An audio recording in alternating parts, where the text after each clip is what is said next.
भाई ठाकूर सोबत भाजप विरोधी प्रचार करणाऱ्या सीताराम गुप्ताबाबत भाजप गप्प का? नमस्कार, मी अर्पिता नाईक आणि आपण पाहताय समर्थन लाईव्ह। 41 इमारतींमधील त्या गरीब कुटुंबांची आधी सीताराम गुप्ताकडून फसवणूक झाली आणि आता भाजप व बहुजन विकास आघाडीकडूनही फसवणूक होत आहे।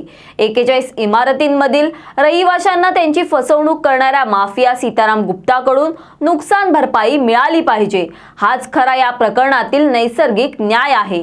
परंतु सीताराम गुप्ताने फसवणूक करून घरं विकली। त्या गरीब कुटुंबांना नुकसान भरपाई देण्याची वेळ येऊ नये म्हणून सर्वच राजकीय पक्षांना सीताराम गुप्ताने मॅनेज केलेला आहे।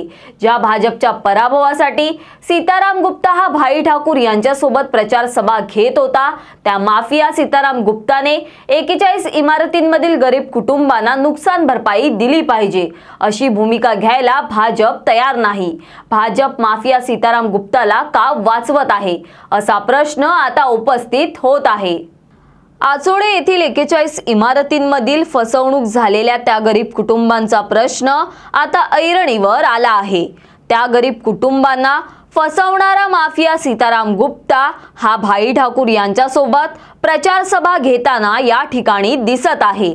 जर बवियाला गरीब कुटुंबांना न्याय मिळावा असे वाटत आहे तर भाई ठाकूर त्यांचा पंटर सीताराम गुप्ताला त्या कुटुंबांना नुकसान भरपाई देण्याचे आदेश का देत नाहीत? भाजपला त्या गरीब कुटुंबाची काळजी आहे तर भाई ठाकूर यांच्यासोबत भाजप विरोधी प्रचार सभा घेणाऱ्या माफिया सीताराम गुप्ता विरोधी भाजप नैसर्गिक आणि खरी भूमिका का घेत नाही? लुटलेली शासकीय जमीन तुकड्या तुकड्याने विकण्यासाठी सीताराम गुप्ता व अरुण गुप्ता यांनी खोटी कागदपत्र तयार केली। आरक्षित असलेली खासगी जमीन ही त्याच पद्धतीने खोटी कागदपत्र बनवूनच विकली। आर्थिक गुन्हे शाखेच्या तपास अधिकाऱ्यांनी गुजरात राज्यातील आणि कॅनडातील पटेल कुटुंबियाची प्रत्यक्ष भेट घेतली। त्यावेळी पटेल कुटुंबियांनी सीताराम गुप्ता किंवा इतर कुणाला जमीन विकली नसल्याचे धक्कादायक तपशील पुढे आले। त्यासंबंधीचे काही गंभीर पुरावेच आर्थिक गुन्हे शाखेने चौकशी अहवालात नमूद केले आहेत। आर्थिक गुन्हे शाखेच्या चौकशी अहवालात वसई विरार महानगरपालिकेच्या अधिकाऱ्यांची लाचखोरी उघड झाली आहे।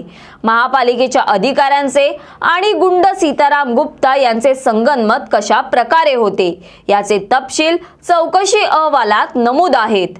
41 इमारतींमधील त्या गरीब कुटुंबांची फसवणूक झाली आहे। त्या गरीब कुटुंबांना न्याय मिळाला पाहिजे ही मुंबई उच्च न्यायालयाची भूमिका आहे। निर्णय देताना पीडित कुटुंबांनी नुकसान भरपाईसाठी न्यायालयात दावा दाखल करावा असे स्पष्ट निर्देश न्यायालयाने दिले आहेत। या प्रकरणी भाई ठाकूर, भाजप व भाजपचे नेते यापैकी कुणीही त्या गरीब कुटुंबांना योग्य मार्गदर्शन ठरवून कट करू शकलेले नाहीत। काही जण अद्याप यापुढे कारवाई होणार नाही अशी खोटी आश्वासने बालिशपणे देत आहेत। भाजप सध्या तरी भाई ठाकूर व हितेंद्र ठाकूर यांच्या विरोधात आहे, परंतु भाई ठाकूरांच्या सोबत विधानसभा निवडणुकीत भाजपच्या विरोधात प्रचार सभा घेणाऱ्या, भाजप विरोधी प्रचार करणाऱ्या सीताराम गुप्ताच्या विरोधात भाजपचे नेते ब्र काढायची हिम्मत करत नाहीत। भाजप 41 इमारतींचे निष्कासन होऊ नये म्हणून पडद्यामागे दबाव तंत्राचा वापर करत आहे। मुंबई उच्च न्यायालय, सर्वोच्च न्यायालय यांच्या निर्णयाविरुद्ध पडद्यामागे भूमिका घेऊन भाजप माफिया सीताराम गुप्तालाच मदत करत आहे। जो सीताराम गुप्ता नालासोपारा विधानसभा मतदारसंघात भाजपचा पराभव व्हावा म्हणून भाई ठाकूर यांच्या खांद्याला खांदा लावून प्रचार करत होता, त्यात सीताराम गुप्ताला आता भाजपवाले अप्रत्यक्ष मदत करत आहेत। यावरील तुमचं काय मत आहे हे आम्हाला कमेंट बॉक्सद्वारे नक्की कळवा आणि अशाच विविध विषयांवरील सविस्तर तपशील जाणून घेण्यासाठी समर्थन लाईव्हला सबस्क्राइब करा व बेल बटन दाबा। धन्यवाद।